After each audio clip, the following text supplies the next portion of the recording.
बस नाम ही काफी है अशा प्रकारचे नेते आहेत आणि समोर एवढ्या मोठ्या संख्येने तरुण मित्र बसलेले आहेत। शार्दूल मला खरं म्हणजे खूप आनंद वाटतो। हे आपलं 8वी आपली युवा संसद आहे आणि ज्या प्रकारे प्रतिसाद दरवर्षी वाढतो आहे, मग खरं म्हणजे एक संस्था होती, मग 2 युनिट झाली, मग 40, मग 80 आणि आता एकाचे 2, 2चे 4, 4चे 16 होत असताना आता शार्दूलच्या पण 2चे 4 होत आहेत। याचा आनंद मला जास्त आहे।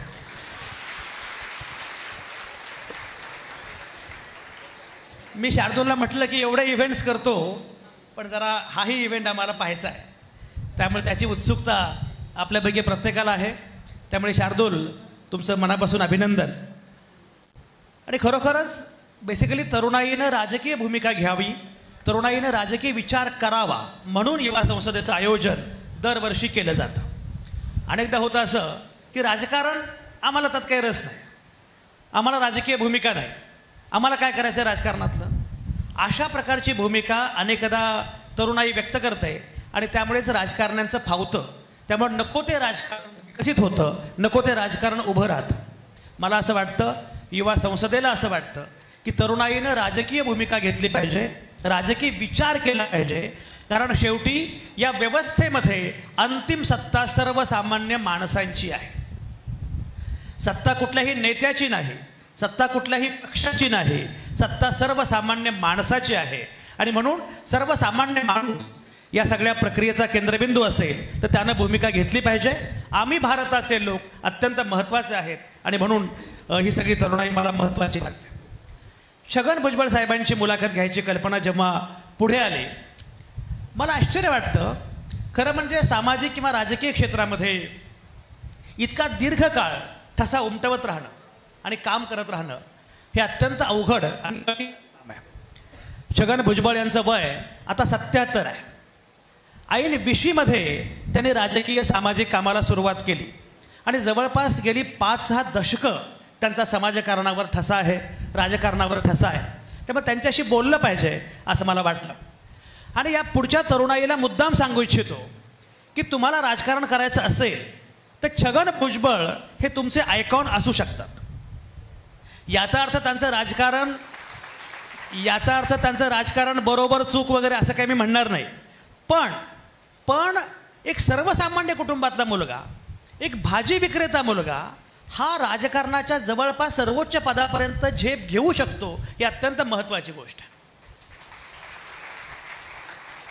घरामध्ये राजकारणाचा वारसा नाही, वडील आमदार खासदार मंत्री नाहीत, असा कुठलाही वारसा नाही. अशा वेळी सर्वसामान्य कुटुंबातला एक मुलगा पुढे येतो, आपल्या कर्तबगारीवर आपल्या कर्तृत्वावर स्वतःला सिद्ध करतो आणि इथपर्यंत येऊन पोहोचतो. हे अत्यंत महत्त्वाचं आहे. छगन भुजबळ साहेब, तुमचं स्वागत या मुलाखतीमध्ये. नमस्कार. मी मगाशी म्हटल्याप्रमाणे तुमचं ऐकावं. तुम्ही काय म्हणता आहात, तुमची नक्की भूमिका काय आहे ती ऐकावी अशी महाराष्ट्राची इच्छा नेहमीच असते. मग तुम्ही कुठल्याही पक्षामध्ये असा, कुठल्या पदावर असा, सत्तेमध्ये असा किंवा नसा. माझा पहिला मुद्दा असा आहे, सध्या त्या अर्थानं तुम्ही सत्तेत नाही आहात, पण चर्चेत मात्र आहात. ये क्या बात है?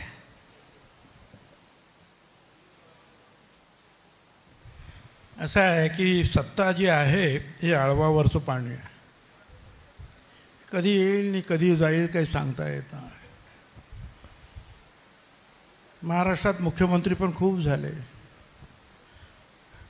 आपण जर आजच्या तरुणाला विचारलं की या सगळ्या मुख्यमंत्र्यांची नावं जरा ताबडतोब जरा सांगा बघू, तर कित्येकांची नावं जी आहेत आपले लोक सांगूसुद्धा शकणार नाही. आणि असं काही नाही की सत्तेत असल्यानंतरच व्यक्ती लोकांच्या समोर असते. सत्तेत नसणाऱ्या अनेक व्यक्ती आज आपल्या डोळ्यासमोर आहेतच ना. तुम्ही कुठे सत्तेत आहात? जाधवर साहेब कुठे सत्तेत आहे? हे पुण्याचे बाबा आढाव साहेब ते कुठे सत्तेत आहेत? असे 1 2 3 कितीतरी लोक आहेत. त्यांनी समाजासाठी काहीतरी केलं आहे. कुठल्या तरी एका विषयामध्ये त्यांनी पूर्णपणे वाहून घेतलं आणि त्याच्यामध्ये प्रावीण्य तर मिळवलंच, परंतु त्याचा उपयोग समाजासाठी झाला. जर तुम्ही स्वतःसाठी जगलात तर मग काही उपयोग नाही. जो दुसऱ्यासाठी जगला, दुसऱ्यासाठी मेला, तो कायम जगला. आणि म्हणून जे आहे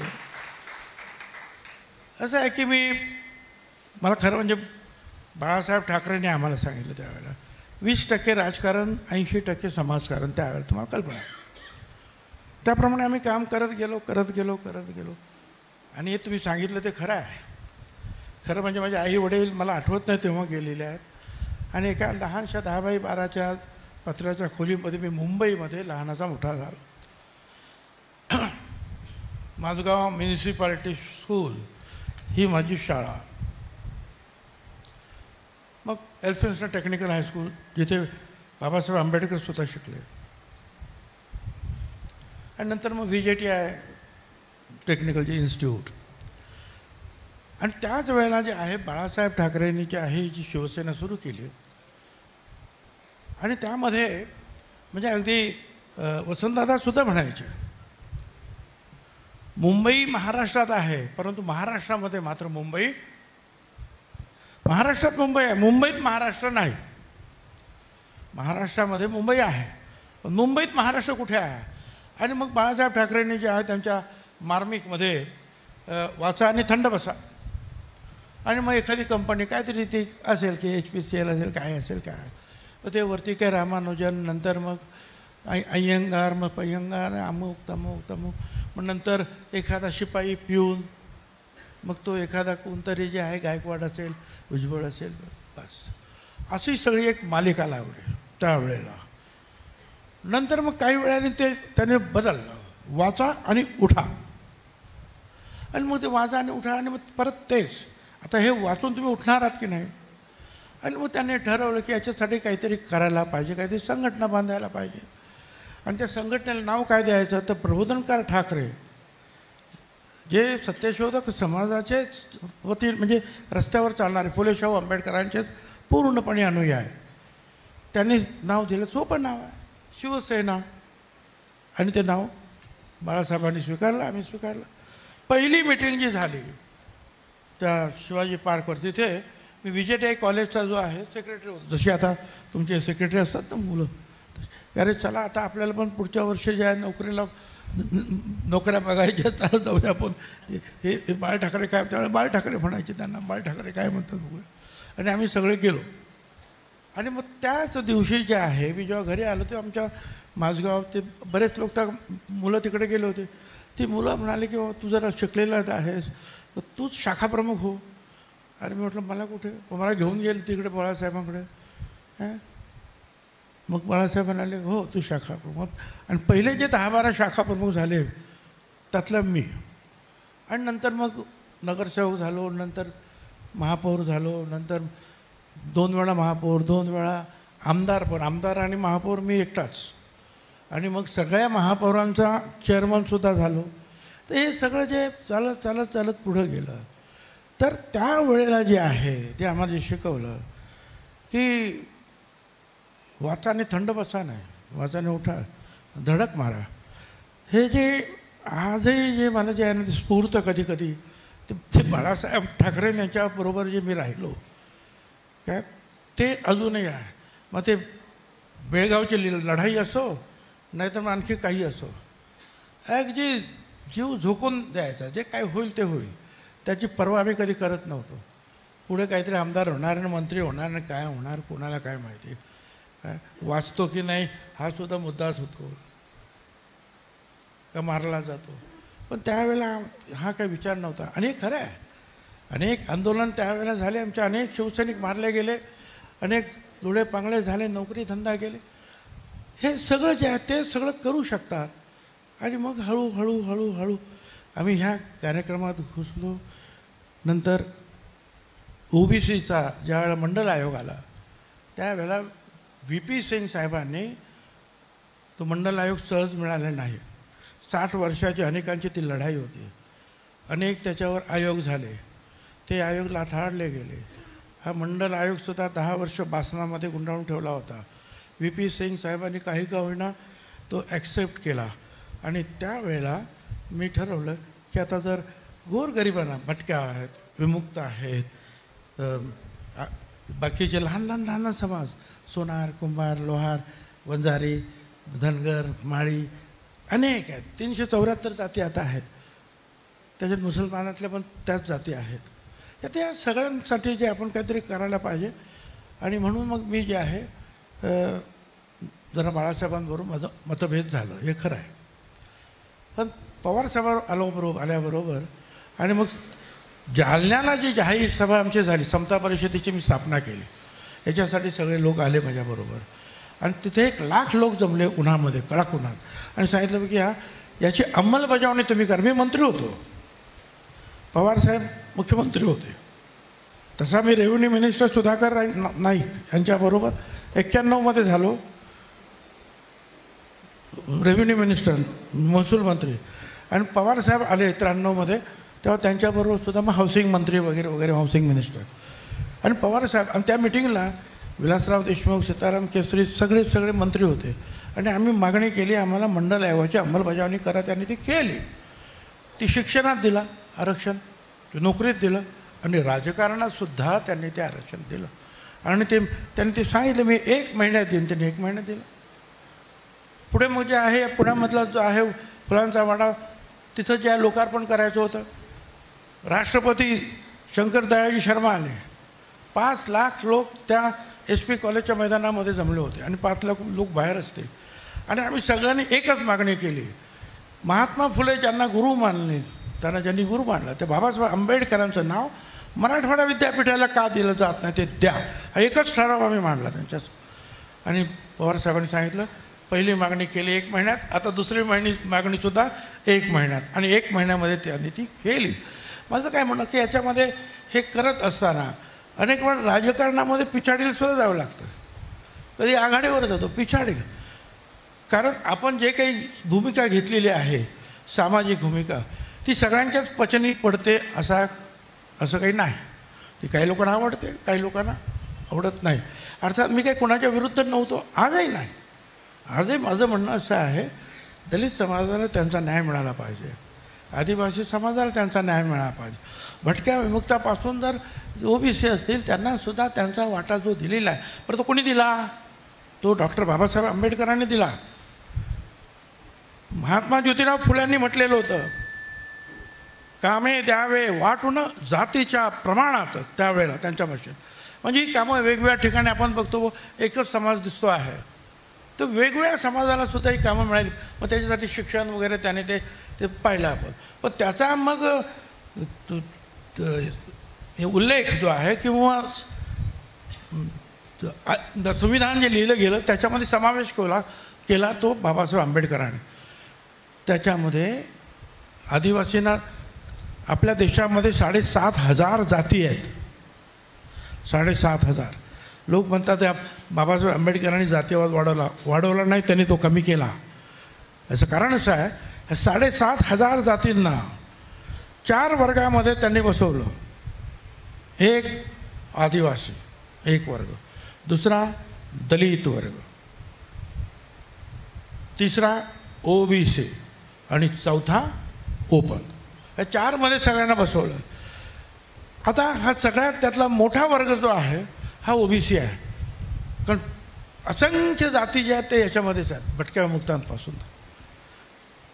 आणि मग जे आहे त्यांनी त्याच्यामध्ये म्हटलं होतं की बा यांचा तुम्ही याचा एक आयोग नेमा आणि यांनासुद्धा तुम्ही दलित आणि आदिवासींसारखा न्याय द्या. तो मिळायला आम्हाला 60 वर्ष पुढे ती गेली. तो मिळाला. त्याच्यानंतर आम्ही ते काम सुरू केलं. तर हे जे काम जे आहे हे वेळोवेळी त्याच्यामध्ये अनेक गोष्टी घडत गेल्या. शिवसेनेमध्ये असताना अनेक गोष्टी घडल्या. मग तिथून आता लोक म्हणतात यांनी खूप पार्ट्या बदलल्या. अरे मी खूप पार्ट्या नाही बदलल्या. मी म्हणजे लोक खूप वर्षाला पार्टी बदलतात हो, त्यांना कोणी विचारत नाही. आणि मी फक्त शिवसेना 25 वर्ष राहिलो. नंतर ह्या मंडल आयोगासाठी काँग्रेसमध्ये आलो. काँग्रेसमध्ये मंत्री झालो, पण विरोधी पक्ष नेतासुद्धा झालो. काँग्रेस वर्किंग कमिटीचा मेंबरसुद्धा झालो.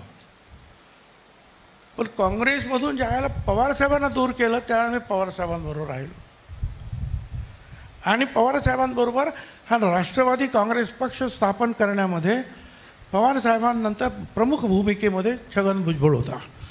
मग ते नाव ठेवणं असेल, पक्षाचं नाव, तो झेंडा कुठला असला पाहिजे, ते निशाणी कुठली असली पाहिजे, घटना कसली असली पाहिजे, ते ॲफिडेव्हिट 1000 करायचे, ते शिवाजी पार्कची जंगी सभा असेल किंवा त्याच्या अगोदर झालेलं जे आहे कन्व्हेन्शनच्या आपल्या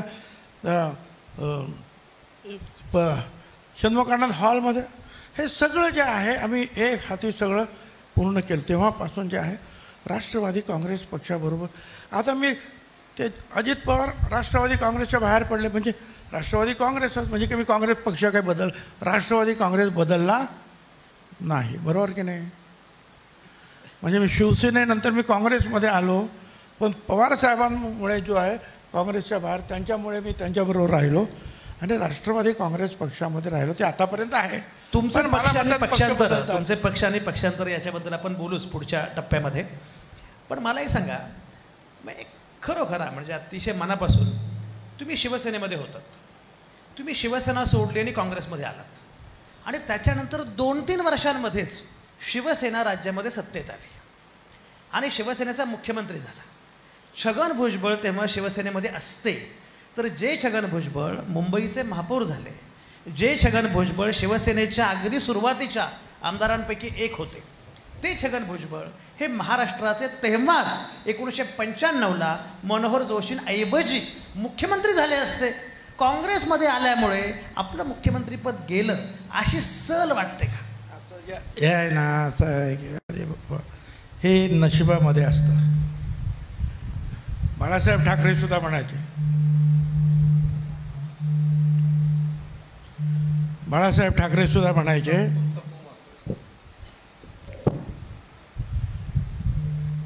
की माझा भुजबळ जो आहे त्या शरद पवारांनी घेऊन गेला.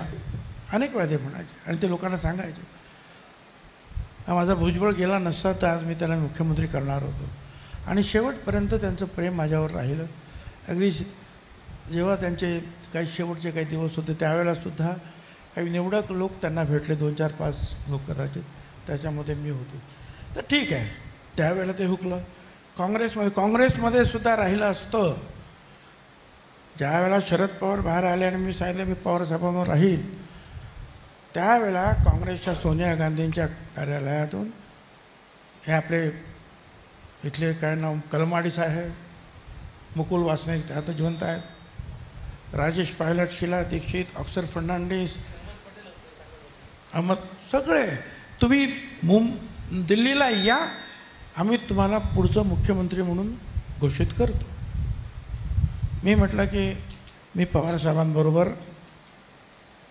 आलेलो आहे शिवसेना सोडून, आणि आम्हाला जे पाहिजे होतं, विशेषतः OBC समाजाचं आरक्षण मंडळची अंमलबजावणी ती त्यांनी केली, हे आमच्यावरचे उपकार आहेत, आणि म्हणून मी काही येणार नाही. नंतर त्यावेळेला तुम्हाला कल्पना आहे, त्यावेळेला त्याच्या अगोदरची 5 वर्ष विलासराव काँग्रेसमध्ये नव्हतेच, कारण त्याच्या अगोदर 4-5 वर्षापूर्वी ज्या वेळेला MLCची निवडणूक झाली त्यावेळेला काँग्रेस पक्षाने 3.5 तिकीटं दिली. फुटाणे साहेब, शिवाजीराव देशमुख, लालसिंग राठोड की काय असं एक नाव, आणि मला अर्धं म्हणजे किती 27 मतं पाहिजेत आमदारांची, 16 मतांचं, म्हणजे तू हे 16 मतावर लढ. आणि विलासरावांना दिलंच नाही तिकीट. विलासराव शिवसेनेच्या वतीनं लढले. मला 27 मतं पाहिजे होती 16, मी गेलो 36 वर, आणि त्या गडबडीमध्ये विलासराव पडले. बरोबर, तेव्हापासून ते थोडेसे लांब होते. परंतु 99 साली जी निवडणूक झाली त्याच्यावेळी मी 2 काँग्रेस झाल्या, त्यामुळे मी पवारसाहेबांबरोबर आणि ते सोनियाजींबरोबर राहिले, आणि मग काँग्रेसचे जास्त निवडून आले होते, त्या साहजिकच जे आहे त्यांचा मुख्यमंत्री आणि मी उपमुख्यमंत्रीचा, ते ठीक आहे, हे होतं. तर तो काही मला म्हणजे आता असं आहे ना की मी होतो कोण, अरे ना माझे वडील ना कोण राजकारणात नाही, काही नाही, मी शाळा शिकू शकतो की नाही हे सुद्धा मला काय माहीत नाही. हे असं आहे ना की एखादं झाड जे आहे ना तुम्ही व्यवस्थित लावलं आणि ते व्यवस्थित त्याला खत पाणी टाकत गेलं, मग त्याला ते पुरून करा, मग ते छान कसं दिसेल, अमुक तमुक असं. पण माळ रानावर असे कित्येक बिया पडलेल्या असतात त्या झाडांच्या, आणि ते वाढत असतात, इकडं तिकडं जिकडे काय दिसेल तिकडे वाढते, त्याला सीमा नाही, त्याला क्या बात आहे, कुठला अडथळा नाही, ते आपल्याला मर्जीनुसार जे आहे वाढत जातं. वा, माळ रानावर बीज असं वाढलं, भुजांमध्ये एवढं बळ आलं, ते बळ समोर बसलेले तरुण आहेत, असे किती लोक आहेत की ज्यांचे आई वडील, आजी आजोबा कोणी आमदार नाही, खासदार नाही, नगरसेवक नाही, राजकारणातल्या कुठल्याही पदावर नाही, त्यांनी हात वर करा. तेव्हा ही सगळी माझी मंडळी आहेत. हे सगळे छगन भुजबळ आहेत, आणि हे सगळे छगन भुजबळ पुढे होऊ शकतात, मला क्या बात, त्यांच्या पुढे जाऊ शकतात. ते पण मला कळत नाही, कॉलेजचा कार्यक्रम आहे असं म्हटलं की तुम्ही छान shirt pant in shoes muffler असं एकदम छान पेहरावात आलेल्या आहात. मी तुम्हाला सुरुवातीपासून बघतोय. अमेरिकेमध्ये, युरोपमध्ये द मोस्ट स्टायलिश पॉलिटिशियन असा किताब देतात. तुम्हाला असा किताब दिला पाहिजे. तुमचे कपडे, तुमची दाढी, पूर्वी तुमचे केस, मफलर, स्कार्फ, आज पण बघा छान चकाकणारे शूज इन. हे फॅशन स्टेटमेंट आहे, काय आहे नक्की? खरं सांगू का, असं मी जेव्हा महापौर झालो ना पहिल्यांदा, तेव्हा मी 7-8 सूट शिवले, कॉम्बिनेशन सूट्स वगैरे आणि टाय वगैरे, आणि बाळासाहेबांकडे गेलो. बाळासाहेब म्हणाले, अरे तुम्ही महापौर म्हणून सुंदर मुंबई, मराठी मुंबई असा नारा देऊन काम करता, मग हा कंठ लंगोट का घातला? आम्ही डोक्याला हात लावला. तेव्हापासून मी तो टाय सोडून दिला, आणि मग ते जे आपलं असतं ना, त्यांनी आम्ही त्याला नेहरू बंडी म्हणतो, ती वापरायला सुरुवात केली त्या महापौर पदाच्या वेळेला. आणि मग कधीतरी जो आहे ते बंद गळ्याचा तुमच्यासारखा तो कोट वगैरे. परंतु ठीक आहे, असं आहे ना की जसा देश तसा वेश, तसं जशी ज्यांच्या पुढे जायचं आहे त्या पद्धतीनं आपण केलं पाहिजे. तर मी गावामध्ये गेलो आणि असं कोट सूट घालून त्या गावातल्या लोकांना हा आपला माणूस नाही वाटणार. तो आपला माणूस वाटला पाहिजे. त्यामुळे मग तो कुर्ता पायजमा हे आपले मफलर, हे मफलर तर सगळ्या गावागावात प्रत्येकाच्या गळ्यात असते. अर्थात त्याचा दुसरा एक इतिहास आहे, मफलर मी का वापरतो आपल्याकडे जाऊ द्या. पण बाकीच्या काही याच्यामध्ये मला आवडतात वेगवेगळे कपडे घालणं. कारण असं आहे ना की काय ते साचेबंद, मगाशी सांगितलं ना, ते झाड साचेबंद वाढलेलंच नाही आहे, मग कशाला साचेबंद राहायचं आपण. तसं तुमचे जुने एक मित्र आहेत, ते मात्र गावी असो, बाहेर असो, मुंबईत असो, परदेशात असो, कायम कोट घालत असतात. नारायण राणे ते मात्र कायम कोट घालतात. ठीक आहे, आता कोणी काय वापरावं आणि कोणी काय कपडे घालावे, मी माझ्याबद्दल मी काय तो विचार करत असतो.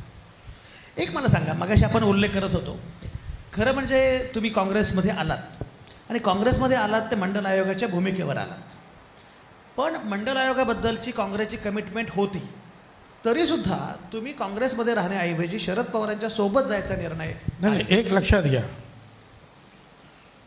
मंडल आयोगाचा अवॉर्ड सरकारला दिल्यानंतर काँग्रेसचं सरकार असताना, माफ करा हा इतिहास कधी लोकांचा, 10 वर्ष तो वासनात बांधून ठेवण्यात आला होता.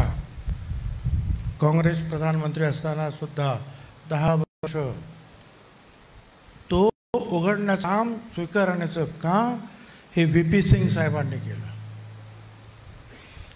त्याच्या अगोदर कालेलकर कमिशनर, अमुक कमिशन, अमकं कमिशन, तमुक अनेक कमिशन झाली त्या 60 वर्षात. परंतु OBCला आरक्षण मंडलसारखं कोणी दिलं नाही, ते मंडलने दिलं. ठीक आहे, आज काँग्रेसचं म्हणणं आहे की ते OBCसाठी लढणार, त्या मागासवर्गीयांसाठी, मला त्याचं काही म्हणणं नाही, ते लढतात. पण त्यावेळीची परिस्थिती अशी होती. VP सिंगांनी लागू केल्यानंतर तुम्ही काँग्रेसमध्ये गेलात ना. हो, बरोबर आहे ना. मग VP सिंगाने जेव्हा लागू केला त्यावेळेला काहीतरी 7 जून वगैरे अशी काहीतरी तारीख असेल, मी महापौर होतो आणि मी त्यांचं स्वागत केलं महापौर म्हणून. आणि तिथे बाळासाहेबांचं आमच्यात थोडी ठिणगी पडली. एक वेळ अशी आली की नाशिकला माझं फार्म हाऊस होतं छोटं, आणि बाळासाहेब आणि सगळे उद्धव ठाकरे, राज ठाकरे, वहिनी वगैरे, मासाहेब, हे 6-7 महिन्याचे आत तिकडे सगळे यायचे आणि त्या फार्म हाऊसवर राहायचे. एक तर असं हवा बदल असेल, काही असेल काय. एकदा तर परिस्थिती अशी झाली की एक मोठा मोर्चा निघाला कलेक्टर कचेरीवर, भटक्या विमुक्तांचा. ते सापवाले, म्हणजे गारुडी, ते मर्याईवाले, अमकं तमके, गाढववाले, डोकरवाले, मी त्याच्यामध्ये. मंडल आयोग झालाच पाहिजे, भटक्या विमुक्ताला अमुक मिळालं, अमुक तमुक तमुक. अगदी त्याच वेळेला बाळासाहेब त्या फार्म हाऊसवर पत्रकार परिषद घेऊन सांगत होते की पोटाला जात नाही काय, त्यामुळे जे आहे, म्हणजे थोडक्यात म्हणजे आर्थिक आरक्षणावर, आर्थिक परिस्थितीवर आरक्षण द्यावं. आता दुसऱ्या दिवशी वर्तमानपत्रामध्ये छगन भुजबळ हे म्हणतोय, बाळासाहेब ठाकरे हे म्हणत आहेत. आता म्हटलं हे कठीण आहे काय. एकाच वेळेला आम्ही एकत्र असताना सुद्धा अशी परिस्थिती निर्माण. आणि मग ते पुढे मग जर थोडंसं म्हटलं की आता इथं OBCवर काम करणं कठीण जातं. माने त्याच्याबरोबर इतर पण काही कारणं असू शकतात, नाही असं नाही, परंतु मी दूर झालो. परंतु मनानं मात्र आम्ही कधी दूर, मी भांडलो खूप त्यांच्याबरोबर. ती लढाई तुम्ही पण पाहिली असेल काय. ते मला काय म्हणायचे, मी त्यांना मग शेवटी उत्तर काय द्यायचो. परंतु शेवटच्या काही वर्षामध्ये मात्र जे आहे, आम्ही म्हणजे माझ्यापेक्षा त्यांनी संपूर्ण मनमोकळेपणा सगळं विसरलं आणि त्याने मला जवळ घेतलं. हां, ठीक आहे, ते एक वेगळी माणसं आहेत आयुष्यात. नाही, आयुष्यात आलेली ही 2 माणसं, त्याचा अनुभव माझ्याकडे आहे. मी ज्या वेळेला आज बोलतो किंवा एखादा निर्णय घेतो त्यावेळी या दोन माणसाचा माझ्या आयुष्यावर निश्चित परिणाम आहे. एक तर बाळासाहेब ठाकरे आणि दुसरे शरद पवार.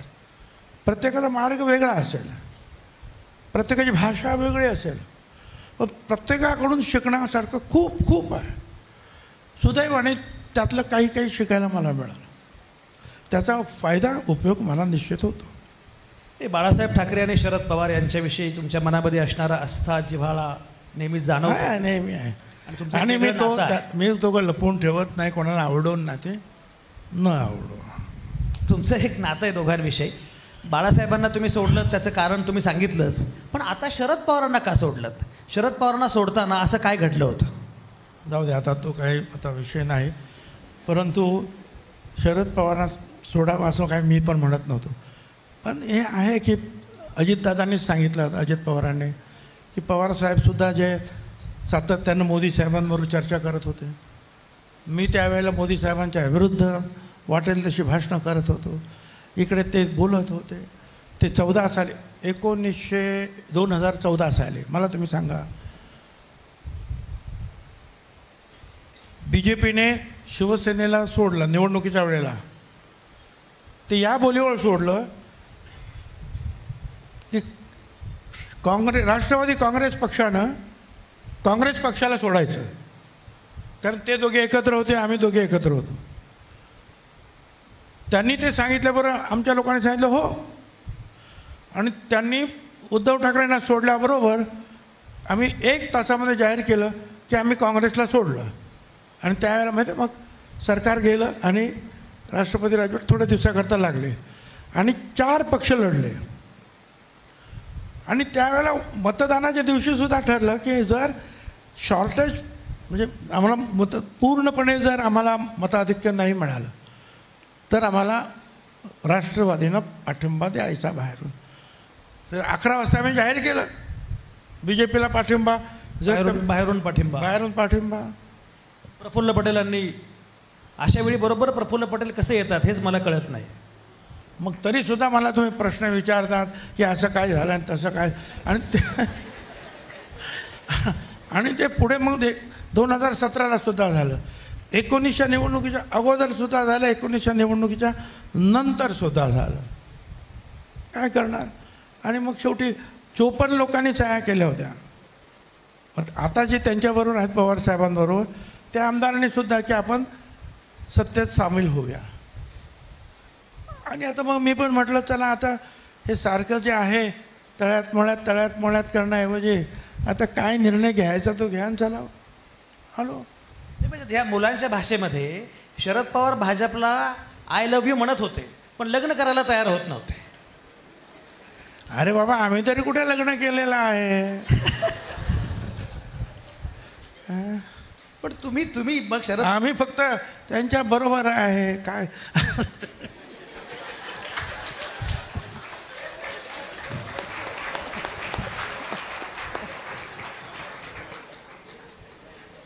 समजलंय ना काय म्हणायचं?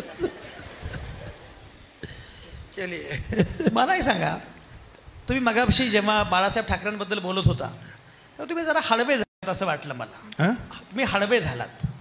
मला खरं सांगा की माळावरचा हा पोरगा बाळासाहेबांपर्यंत पोचला कसा? तो प्रवास कसा होता? तुम्हाला सांगितलं ना, मी VJTI कॉलेजचा मी सेक्रेटरी झालो त्यामुळे ती मुलंच मला घेऊन गेली. अरे चल आता तू काय, आपल्याला पण आता पुढच्या वर्षी नोकऱ्या शोधायच्यात, हे बाळा ठाकरे काय म्हणतात ते पाहूया आपण, हे आपल्याला नोकऱ्या देणार आहेत. म्हणून मी गेलो शिवाजी पार्कच्या पहिल्या मिटिंगला आणि त्याच्यानंतर 8-10 दिवसामध्ये पहिला शाखा प्रमुख झालो. तेव्हापासून शिवसेनेबरोबर राहत राहिलो. मग मग दुधाचा सत्याग्रह, बसवाडीचा सत्याग्रह, अमुक तमुक, त्या बेळगावचा सत्याग्रह मुंबईत झाला, त्यावेळेला मोरारजी देसाईने एक आमच्या शिवसैनिकाला ते उडवलं. त्याच्यामुळे परत 7-8 दिवस मी आतमध्ये राहिलो. मग बाळासाहेबांना परत अटक झाली. हे सगळं करता मग पुढे मग मी, मला माहिती आहे, नगरसेवक आमदार वगैरे सगळं झालं. आणि मग बाळासाहेबांनी मला बेळगावमध्ये पाठवलं. त्याच्या अगोदर पवारसाहेब गेले होते, त्यांनासुद्धा त्यांनी पकडून पाठवलं. आता शिवसेना म्हटल्यानंतर तिकडे ते हेगडे मला वाटतं मुख्यमंत्री असावेत. आणि त्यावेळेला काय की शिवसेनेचा आणि हे दाक्षिणात्यांबरोबर मोठी लढाई होती. काय होती त्यावेळेला घोषणा शिवसेनेची? लुंगी हटाव पुंगी बजाव. हटाव लुंगी बजाव पुंगी, असं त्यावेळेला ती घोषणा होती. आता हे म्हणजे शिवसेनेचा हा भुजबळ जर आला ना तर त्याला सोडायचा नाही. आणि सगळी ते कट्टर तिथे जे आहे सगळीकडे जे फिल्डिंग लावली पोलिसांची प्रत्येक ठिकाणी, रेल्वे स्टेशनला, रस्त्यावर, अमुक तमुक, काय करायचं. आणि त्या मिटिंगमध्ये बाळासाहेबांनी सांगितलं शिवसेनेचं नेतृत्व छगन भुजबळ करतील, जसं काँग्रेसचं नेतृत्व जे आहे त्यावेळेला शरद पवारांनी केलं. म्हटलं ठीक आहे, मग काय करायचं. माझ्या तर खाली जे आहे मी त्या बिल्डिंगच्या खाली त्यावेळेला पूर्वीच वेगळे पोलीस होते, म्हणजे इकडे काय चालेल ते तिकडे पोलिसांना कळवणं, तिकडचे इकडे वगैरे असं सगळं असं. CID खाली उभे, हा कसा जातो तिकडे ताबडतोब कळायला निघालाय बुवा, पकड त्याला, काय करायचं. मी ते सगळं जे आहे पाहून खूप तेल लावलं, एकदम चपटा. त्यावेळेला केस खूप होते, आता हे सगळं जे आहे उडाले सगळे छप्पर. पण त्यावेळेला आणि मग ते सगळे, आणि एक मोठा गंध असा, एक मोठा झब्बा आणि शबनम. आता यांना माहिती आहे की नाही काय माहिती शबनम म्हणजे आता ते सगळे सॅकवाले झाले. पूर्वी शबनम होती आपली, अशी गळ्यात अडकवायची पिशवी, खांद्यावर अडकवायची. आणि बाथरूममध्ये गेलो आणि मोठी मिशी होती, पण तशी कापून टाकली. आता मला ओळखणं कठीण होतं. मी पांडे पत्रकार झालो. क्या बात है. खाली उतरून गेलो, त्यांना काय कोणाला कळलं नाही. मी बाळासाहेबांकडे त्यांना भेटायला, म्हटलं निरोप घ्यावा, मला आतमध्ये सोडायला कोण तयार नाही. तुम्ही अपॉइंटमेंट नाही लिहा आणि हे नाही. मग मी एकाला सांगितलं, ते राजे म्हणून तिथे आपला कार्यक्रम, मी असं अरे तुम्ही, मग त्यांनी बाळासाहेबांना, अरे भाई तुम समय नाही लिहिते, कसं ऐकून घेतलं खूप त्यांचं बोलणं. आणि मग त्याने सांगितलं साहेब हे भुजबळ आहेत. अरे भुजबळ तू बस, अरे मला बोलो. त्यांनीसुद्धा ओळखलं नाही. मग तिथून मी एअरपोर्टला गेलो. एअरपोर्टला मी तिकडे काउंटरवर गेलो नाही, काउंटरवर माझे बाळा तायडे नावाचे मित्र आहेत, ते गेले. त्यांनी ते बोर्डिंग पासेस काढले आणि गपचूप मी बसून त्या विमानातून मी गोव्याला गेलो. मी इकडे तिकडे गेलो नाही, कोल्हापूरला गेलो नाही, रस्त्याने मी गोव्याला गेलो. आणि तिकडे बरोबर अनिरुद्ध पुनर्वसू, तुमचे पत्रकार नारायणराव आठवले, किरण ठाकूर, लोकमत याचे आता काय गोमंतक, गोमंतकला होते ना ते तेव्हा. आता त्यांचं आहे ना लोकपत्र आहे ना, त्यांचं वर्तमानपत्र आहे ते. लोकमान्य त्यांची संस्था पण मोठी आहे ती. तरुण भारत, किरण ठाकूर. तरुण भारत, किरण ठाकूर आणि नारायणराव आठवले. त्यांनी बरोबर मला बघितलं आणि माझ्या खांद्यावर हात टाकला आणि मला घेऊन गेले एका सेक्रेटरीच्या फ्लॅटवर. तो सेक्रेटरी कुठेतरी बाहेर गेला होता, त्याचे मित्र यांचे त्याचे मुलं दोस्त होते. पाठीमागून गिरगावमधून मुंबईच्या प्रमोद नलावडे म्हणून वेशभूषाकार आला. तिथे त्यांनी पांडेला बदललं आणि शेख इक्बाल असं स्वरूप मला. ही मोठी दाढी, मिशी नाही, 3 पीस सूट, हातामध्ये पाईप, आणि मला बसवलं त्या गाडीमध्ये. मागे पुढे आपली बाकीची मंडळी होती आणि पुढे कारवारीस, म्हणजे ती भाषा कानडी भाषा समजणारा पाईप, जे पाईप विकण्याचं दुकान असतं तिथे फोर्टला आमच्याकडे, तो कार्यकर्ता शिवसेनेला बसवला. मागच्या बाजूने मी गेलो, तिकडे पोलिसांना माहितीच नाही इकडून कोण, कार्यकर्त्यांना सुद्धा माहिती नाही मी येणार. तिकडे झाडं बिडं तोडून टाकले, ती झाडं बिडं पण बाजूला करायची मागच्या पुढच्या लोकांनी आणि पुढे जायचं. पोलीस विचारायचे कोण आहे, ते काय भाषेत बोलायचं मला काही समजत नाही. मग तो पुढचा मनुष्य सांगायचा की हे जे शेख इक्बाल दुबईहून आलेले आहेत, पाईप फॅक्टरी काढायची आहेत, मग ते पाईपचे कागद बिगद दाखवत, अशी करून आमची वरात गेली. आणि मला नेलं कुठे, त्यांनी एका गुजराती व्यापाऱ्याच्या घरी ठेवलं, कारण तिथे मराठी म्हणून कोण जाणारच नाही चेकिंगला. आणि उतरल्यानंतर त्यावेळेला असे रील होते फोटोग्राफिंगचे रील. आता हे आपल्याकडे प्रत्येकजण फोटोग्राफर झाला ते नाही रील. तो रील जो आहे तो त्या मुंबईला परत जाणार जे विमान होते तिकडे किरण ठाकूरने तिथल्या तो कोण कमांडर कोण विमान त्याला दिलं म्हणे, एअरपोर्टला हा रील घ्यायला कोणीतरी येईल त्याला दे. ते बरोबर तो रील त्यांनी घेतला आणि तो माधव गडकरी लोकसत्तेचे संपादक त्यांच्याकडे पोहोचला आणि त्यांनी ते सगळ्यांना दिला आणि भुजबळ बेळगावात दाखल आणि तो फोटो आणि सगळी बोंब. अरे भुजबळ गेले कसे, ते कानडी ते एवढे चिडले. आणि मग तिथे राहिलो.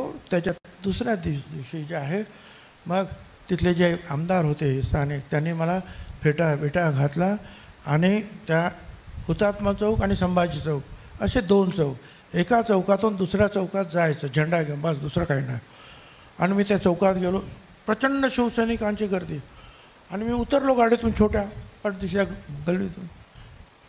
लोकांना अरे भुजबळ आले आणि एकदम गर्जना झाले आणि सगळे निघाले आणि पोलीस जो चिडले ते लाठीमार सुरू. त्यातल्या एखाद्या पोलिसाला कोणीतरी त्या काय माहिती घासलेट टाकलं, गाडी टाकली, पेटवलं आणि काय झालं काय नाही. प्रचंड हाणामारी. त्या पुढच्या चौकात पोचलो. हे दगडू सकपाळ आहेत, अजून नागेश पवार, तो शिशिर शिंदे, असे अनेक आणि पुण्याचे काही तिकडेचे त्या सांगलीचे काही असे अनेक शिवसैनिक जे आहेत त्याच्या रक्ताच्या थाळात पडले होते असे. पण मला ते वाचवत होते कारण मला असं आणि शेवटी जे आम्हाला एका बसमध्ये टाकलं. आता बसमध्ये टाकलं, बस निघाली. मी त्या लोकांना विचारलं, अरे बस चालवता येतं का रे कोणाला? ते शिवसेना आम्हाला येतं चालवता. मग मध्ये रस्त्यात थांबवलं बस आणणार बाहेर ढकलल्या त्या ड्रायव्हरला आणि चाल घेऊन गाडी आपल्याला महाराष्ट्रामध्ये आणि त्याला ढकललं बाहेर. निघाले शिवसैनिक, ती बस घेऊन महाराष्ट्रामध्ये पुढे गेलो तर ते आता त्याने ताबडतोब सांगितलं पोलिसांना, ते बस घेऊन पळाले. आणि मग काय तिथे ते मोठे डबे मध्येच रस्त्यात उभे झाले पोलिसांचे. हो आता काय करणार? मग उतरवलं परत दुसऱ्या बसमध्ये. मग ते घेऊन गेले आणि मग फक्त पोलीस स्टेशनला एकेकाने उतरायचं, सगळं उतरायचं नाही. आणि मग उतरले की हात असे पसरवायचे. मग इकडे एक दंडा, तिकडे एक दंडा, प्रत्येक चाल अंधार, काय पाणी नाही काय नाही, कांदे कामातून गेले. आता मग अशी सांगितलं मी हे काम वापरतो त्याच्या पाठीमागे थोडीशी तो पण इतिहास आहे.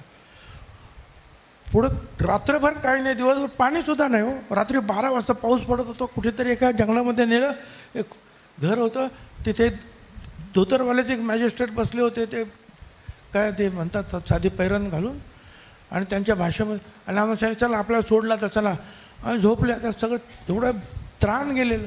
सकाळी उठलो, आलं का म्हटलं महाराष्ट्र. अरे महाराष्ट्र कुठं? धारवाड जेल. 2 महिने 3 महिने. मग त्याच्यामध्येच त्या पोलिसाचा तो बिचारा तो काहीतरी गेला आणि मग ताबडतोब झालं सुरू. भुजबळ आता सुटणारच नाही, कदाचित जन्मठेप, कदाचित आमो कधी तमो, हे सगळं चाललं. शेवटी कसं तरी आम्ही सुटलो. ती केस बरेच दिवस चालली. मग पवारसाहेब जेव्हा मुख्यमंत्री झाले त्यावेळेला जे आहे त्याने मग तिकडे सांगून आम्हाला त्या केसमधून बाहेर काढलं. हे अशा सगळ्या गोष्टी ज्या आहेत. पण मला असं वाटत होतं की एखाद्या सिनेमाची कथा सुरू आहे, म्हणजे धर्मवीर 1 आणि धर्मवीर 2 हे पण मला फिके वाटले. असं आहे ना की तरुणपणे जे आहे, मी काय म्हणतो, जिस्म में ऐसा उबाल ऐसा खून चाहिए, जिस्म में ऐसा उबालता खून चाहिए, जीत के लिए खातिर ऐसा जुनून चाहिए, ये आसमां भी आएगा जमीन पर, बस इरादों में ऐसी गुंज होनी चाहिए. क्या बात है. हे जे आहे आमच्या तरुणामध्ये पाहिजे. रक्त उत्सळतं रक्त आपण ज्याला म्हणतो, उबालता खून चाहिए, हे जर असेल ना तर आसमान बाकी कोण काय सगळेच तुमच्या पुढे. क्या बात है, क्या बात है. ते सगळं ठीक आहे. थोडासा अंश अजून आहे. एकदम सिनेमाचा प्रसंग काय आहे ते जे आहे ना उसळतं रक्त, त्यातला काही अंश अजूनही आहे म्हटलं. नाही, त्याशिवाय हा संघर्ष करणं अशक्य आहे. नाही पण मला कळालं नाही, सिनेमाचा प्रसंग नंतर शायराना अंदाज. मी कायम बघतो तुम्हाला शायरीचं फार वेड आहे.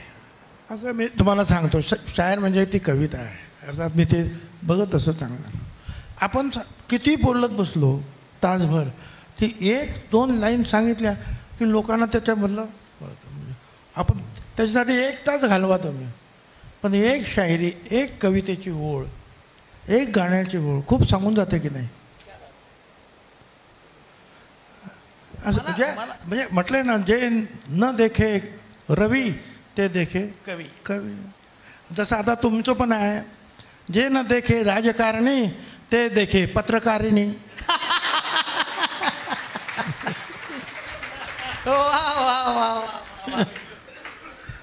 ते खरं राजकारणी सगळं सांगत नाहीत, त्यामुळे आम्हाला बिटवीन द लाईन्स सांगावं लागतं. पण छान, मला गंमत वाटली की याच मुलांच्या वयाचे कॉलेजमध्ये असताना तुम्ही राजकारणाला सुरुवात केली. मला एका मुलीने विचारलं मगाशी की तुम्ही भुजबळ साहेबांचा इंटरव्ह्यू करणार आहे ना म्हणे. म्हटलं हो. म्हणे राजकारणामध्ये असताना, कॉलेजमध्ये असताना राजकारण कसं करावं हे तर ते सांगतीलच, पण कॉलेजमध्ये असताना ह्या नेत्यांनी काही प्रेम वगैरे केलं की नाही हे त्यांना विचारा. तर म्हटलं हे अवघड आहे. कॉलेजमध्ये असताना तुम्ही राजकारण केलं हे ठीक आहे, पण कॉलेजमध्ये असताना प्रेम वगैरे केलं की नाही. संपूर्ण जनतेवर, गरिबांवर मी प्रेम केलेलं आहे. तुम्ही काय समजता? ज्यांच्यावर अन्याय झाला त्यांच्यावर मी प्रेम केलेला आहे. प्रेम काय सांगता? नाही ते म्हटलं एका दुसऱ्या व्यक्तीवर प्रेम करणं, त्याच्यापेक्षा समाजावर प्रेम करणं फार मोठं आहे. दुसऱ्या व्यक्तीवर तर सगळेच प्रेम करत असतात, पण आपल्या समाजाबरोबर, आपल्या उद्दिष्टावर प्रेम करणं हे सगळ्यात महत्त्वाचं आहे. बाकी आता चालतंच आहे. बाकी काय, मी मगाशी मुख्यमंत्री पदाबद्दल म्हटलं. आणि तुम्हाला मी सांगतो, मी आणखीन एक सांगतो. त्या मुलींना जो प्रश्न विचारला, मी म्युन्सिपाल्टी स्कूलमध्ये असताना अण्णाभान पेनकर म्हणून माझी एक शिक्षिका होती. माझ्याकडे ते कपडे पण नव्हते, ते काय सगळेच माझे शिक्षक लोकच सगळे द्यायचे मला. तिने मला भाषण कसं करावं हे शिकवलं. लोकमान्य टिळकांना भाषण कसं करायचं, महात्वरती कसं करायचं, शिवाजी महाराज. पुढे मी इल्फिन्स्टन टेक्निकल स्कूलला गेल्यानंतर मी त्या NCC, नेव्हल NCCचा चीफ झालो. तिथेसुद्धा मी रणजी, डॅश, बेटवा या युद्धनौकांवर शिक्षण घेतलं. परत मी आंतर स्कूल जी नाट्यस्पर्धा आहे त्याच्यामध्ये बेस्ट प्राईज घेतलं. कॉलेजमध्ये गेलो, मी तिथे सेक्रेटरी झालो त्यांचा. आणि इंटर कॉलेजिएटमध्ये सुद्धा जी ड्रामा कॉम्पिटिशन झाली त्याच्यामध्ये मी बेस्ट प्राईज मिळवलं. क्या बात आहे. तर यातून जे हळूहळू जे आहे लीडरशिप जे आहे ते शिकत गेलो. मग ते काय सगळ्यांना नंतर मग बाकीचं मग लीडरच भेटत गेले. नेतृत्व तयार होणं कॉलेजच्या वयात घडतं, हे जे आता ही मंडळी करतायत. खरंय. शार्दूल मंडळी जे करतायत सर तेच माझ्या शिक्षिकेनं केलं, शिक्षकांना केलं, शाळेनं, कॉलेजनं केलं. खरंय. मी मगाशी म्हटलं की बाळासाहेब ठाकरेंची इच्छा होती तुम्ही मुख्यमंत्री व्हावं, पण तुम्ही काँग्रेसमध्ये आलात. काँग्रेसची इच्छा होती की तुम्ही मुख्यमंत्री व्हावं, पण तुम्ही शरद पवारांच्या सोबत गेलात. आता गंमत अशी आहे की 2004मध्ये शरद पवारांच्या पक्षाला सर्वाधिक जागा मिळाल्या. म्हणजे राष्ट्रवादी काँग्रेसला काँग्रेसपेक्षाही अधिक जागा मिळाल्या. तेव्हा शरद पवारांना मुख्यमंत्री तुम्हाला करता येणं शक्य होतं. हा प्रश्न मी शरद पवारांना 2 महिन्यांपूर्वी विचारला. आणि मी म्हटलं की मला एक सांगा शरद पवार, की 2004मध्ये तुमच्या पक्षाला सर्वाधिक जागा होत्या, काँग्रेसला कमी जागा होत्या, तरीही तुम्ही मुख्यमंत्रीपद का घेतलं नाही. तेव्हा शरद पवार असं म्हणाले, कारण मुख्यमंत्रीपद घेतलं असतं तर मला छगन भुजबळांना मुख्यमंत्री करावं लागलं असतं. छगन भुजबळांना मुख्यमंत्री करायचं नव्हतं म्हणून माझ्या पक्षानं मुख्यमंत्रीपद घेतलं नाही. ये क्या बात है. ते आणखीनही काहीतरी बोलले त्याच्यामध्ये. तुम्ही ते काही त्याच्यातले काटछाट करून शब्द असं म्हटलं, असंच म्हटले ते. असं म्हणाले नंतर छगन भुजबळांचं पुढे काय झालं तुम्ही बघितलं. हां, पुढे काय झालं ते तुम्ही बघितलं. म्हणजे पुढे त्याच्यानंतर 12-14 वर्षानंतर मला जेल झाली. बरोबर. हे पुढे झालं, बरोबर ना. बरोबर. 12-14 वर्षांनी याला जेल होणार ते पवार साहेबांना 14 वर्ष अगोदर कळलं. म्हणजे धन्यवाद द्यायला. बरं, हे का झालं मला ह्या विषयावर माझ्या ते बोलायचं नव्हतं, पण तुम्ही आता काय, आता पत्रकार तुम्ही. असं आहे मी ज्या वेळेला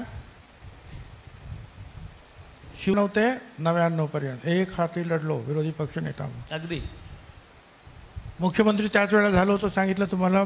उपमुख्यमंत्री झालो, होम मिनिस्टर झालो. त्यावेळेला ह्या महाराष्ट्रात आणि विशेषतः मुंबई शहरामध्ये दिवाळी काळी दिवाळी साजरी करत होते. कारण गँगवॉर, लोक लग्न करत नव्हते मुंबईमध्ये. मोठे लोक बँगलोर अहमदाबाद फोन यायचे, 10 लाख रुपया भेज दो.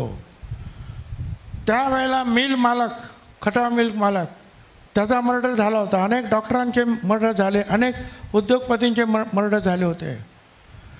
एवढंच नाही तर राकेश रोशन म्हणजे या ऋतिक रोशनचे वडील, त्यांना गोळी मारली, ती त्यांच्या कानावरून अशी गेली, हॉस्पिटलमध्येच ते गेले.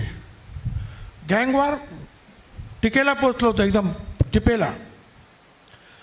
अशा वेळेला हे सगळे जे आहेत मोठे मोठे सगळे ॲक्टर्स 50-60 हे सगळे म्हणजे 1 नंबरपासून जो आता आहेत ते सगळे त्या सह्याद्रीवर आले आणि म्हणजे हम लोग जा रहे हैं. मतलब किधर जा रहे हैं? बोले जा रहे हैं हैदराबाद. बोले क्यों? बोले हम लोग यहाँ मार जाएंगे, मारेंगे हमको ये लोग, कोई प्रोटेक्शन नहीं हमको. अरे हम पूरा बॉलीवुड लेके जा रहे हैं.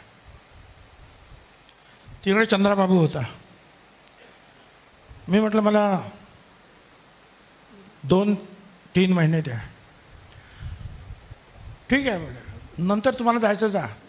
त्या 2-3 महिन्यामध्ये मी माझ्या सगळ्या जे आहेत DCP BCP सगळे मर्द जे आहेत ना त्यांना गोळा केलं आणि त्यांना सांगितलं मी तुम्हाला काही विचारणार नाही, पण ही मुंबई जर गेली तर महाराष्ट्र संपेल, महाराष्ट्र गेला तर देश. कुठल्याही परिस्थितीत मुंबईला वाचवायचं असेल तर हे गँगवॉर संपलंच पाहिजे. मी तुमच्या पाठीमागे उभा राहील. आणि त्यानंतर मी तुम्हाला सांगतो की 2 त्याने ग्रुप केले. एका ग्रुपबरोबर संधान बांधलं मैत्री, दुसऱ्याने दुसऱ्याबरोबर संधान. तो त्याची माहिती द्यायची, तो त्याची माहिती द्यायची. तो भेटला की त्याला पकडला, त्याने हल्ला केला तर प्रति हल्ला, आणि याच्यामध्ये एन्काउंटरसुद्धा सगळे काही झाले. त्याच वेळेला चोरी चोरी छुपके छुपके सिनेमा मी आठवतो. त्याच्यामध्ये असलेले जे काही त्यावेळेचे ते भरत शाह वगैरे ते दाऊदबरोबर डायरेक्ट बोलत होते. ते माझ्या हाताशी सगळं लागलं. त्यांना मोका लावला. त्या पिक्चर म्हणजे जो डायरेक्टर तो तसाच होता, तोही मोकामध्ये गेला. अशा अनेक गोष्टी त्या घडत गेल्या. बाळासाहेब ठाकरेंची फाईल पोलिसांनी माझ्यासमोर आणली की ज्यावेळेला 92-93चा दंगा झाला त्यावेळेला बाळासाहेब ठाकरेंची ही भूमिका होती त्यांना. आणि सगळ्या फाईल ज्या आहेत त्या तोपर्यंत ज्या आहे शिवसेना BJP सरकारने संपल्या होत्या. ती फाईल कशी राहिली हे मला माहीत नाही, पण मी होम मिनिस्टर पोलीस कमिशनरने फाईल ठेवली. काय करायचं आता? राष्ट्रवादी काँग्रेस पक्षाने सांगितलं होतं की आम्ही सत्तेवर आल्यानंतर श्रीकृष्ण कमिशनची अंमलबजावणी करू. श्रीकृष्ण कमिशनने बाळासाहेब ठाकरेंवर ठपका ठेवला होता. मी काय करू शकतो? मी सही केली. त्यामुळे बाळासाहेब ठाकरेंना अटक झाली. आता ते ताबडतोब सुटले. त्यांना अटक होऊन जेलमध्ये जावं असं मला अजिबात वाटत नव्हतं. आणि म्हणून ते MN सिंग आजही जिवंत आहेत मुंबईमध्ये. ते commissioner police commissioner of Mumbai. त्यावेळेला मी त्यांना सांगितलं बाळासाहेब ठाकरेंना जेलमध्ये जायचं नाही. त्यांना जर समजा नाही मिळाला जामीन तर मातोश्रीवर घेऊन जा. आणि होम मिनिस्टर अशा पावर्स आहेत की तो कुठल्याही जागेला जेल म्हणून जाहीर करू शकतो. असा कायदा आहे. कुठल्याही घराला, कुठल्याही बंगल्याला, कुठल्याही संस्थेच्या ही जेल आहे. आणि मग तिथे त्यांच्या घरीच त्यांना ठेवा. ही सगळी तयारी केली. माझ्या मनात नव्हतं त्यांना, पण ते समजा सुटले वगैरे सर. तर अशा अर्थीने जे सगळं होत राहिलं मला समजलं नाही काय झालं ते. आणि नंतर तेलगी प्रकरण आला. तेलगी प्रकरणामध्ये 16 वेळा तो ग्रस्त जो आहे तो पळून गेला होता. त्याला जामीन दिला होता. तो वेगळ्या मंत्र्यांबरोबर त्याचे फोटो माझ्याकडे होते, मी ते पण दाखवले. पण पुण्यामध्येच त्याला पकडलं. RS शर्मा त्या पोलीस कमिशनर होते इथे. आणि त्यावेळेला मला फोन आला. मी म्हटलं त्याला पकड, सोडायचं नाही आता. आणि त्याला मी मोका लावला. त्याला मदत करणाऱ्या अधिकाऱ्यांची बदली केली. सगळं काही झालं. पण पुढे जे आहे पोलिसांमध्ये सुद्धा जरा कलह होता. ते फार मोठी स्टोरी, आता आणखी अर्धा तास लागेल. पण थोडक्यात म्हणजे पोलिसांचे जे अपर पोलीस अधिकारी जे होते त्यांच्या आपसातले कौटुंबिक काहीतरी भानगडी याच्यात त्याच्यात तो RS शर्माला पण अटक झाली. काय खरं म्हणजे त्यांचं काय नाही, ते 1 वर्ष जेलमध्ये राहिले आणि शेवटी सुप्रीम कोर्टाने सांगितलं साधी डिपार्टमेंट एन्क्वायरीसुद्धा होऊ शकत नाही, त्याला कशाला आतमध्ये टाकलं. पण कमिशनरला आतमध्ये टाकलं, मग होम मिनिस्टर काहीतरी असणारच. आता हे सगळं काही माहिती होतं, श्रीधर बगळ वगैरे त्याच्यामध्ये ते पण झालं. आणि मग एक कारण झालं, काहीतरी झी टी व्हीने काहीतरी दाखवलं होतं, घडलं बिघडलं आणि तिथे काहीतरी कोणीतरी 2 दगड मारले. आणि मला पवार साहेबांनी सांगितलं तुम्हाला राजीनामा द्यायला पाहिजे. मी म्हटलं मी काय केलं, मी दगड मारले नाही, मला माहीत पण नाही कोणी दगड मारले. तेलगी केस तर मीच शोधली आणि त्याला सगळं पकडलं. बोरी बाजारमधला त्याचा प्रेस मीच शोधून काढला. नाशिकमधला तो गंगाराम म्हणून तो होता ज्याने हे सगळं, त्याला पण मीच पकडलं. मला कशाला राजीनामा दिला, नाही तुम्हाला राजीनामा द्यावा लागेल, ते जीवर असं झालं तसं झालं तसं. मी राजीनामा दिला 2 तासात, मी राजीनामा दिला. 2 तास काय 1 तास. मी घरी आलो, ताबडतोब गेलो, सुशीलकुमार शिंदेंकडे राजीनामा देऊन टाकला. त्याच्यानंतर चौकशी सुरू झाली. तो आणखी मुद्दा जो आहे तुम्हाला आणखी नंतर सांगेन, त्यातलं राजकारण काय. इथे सरकार आमचं असताना सुद्धा हे तेलगी प्रकरण 2-3 राज्यामध्ये होतं, म्हणून मी सुप्रीम कोर्टात गेलो आणि सांगितलं ही केस जी आहे ही CBIकडे घ्या. आता बघा इथं माझं सरकार आहे, माझ्यावर आरोप होत आहेत, कदाचित मला अरेस्ट करण्याची तयारी चाललेली आहे, एवढं लक्षात घ्या आता काय. आणि मग मी संपूर्ण शक्ती लावली. सुप्रीम कोर्टात सांगितलं CBIमध्ये सुप्रीम कोर्टाने ऑर्डर केली. CBI कोणाची होती, वाजपेयी साहेबांचं सरकार, BJPचं. बरोबर. त्या CBIने मला बोलवलं, फाईल्स बघितल्या, माहिती घेतली दिल्लीला. अरे तुम्हाला तो कुछ भी नहीं है, ये क्या है. ट्रकभर कागद आणले. भुजबळ हे नाव कुठेही नव्हतं त्याच्यामध्ये. मला सांगा, ज्या प्रकरणामध्ये माझं नाव CBIने सुद्धा घेतलं नाही, उपमुख्यमंत्री म्हणून मला राजीनामा द्यावा लागला, होम मिनिस्टर म्हणून मला राजीनामा द्यावा लागला.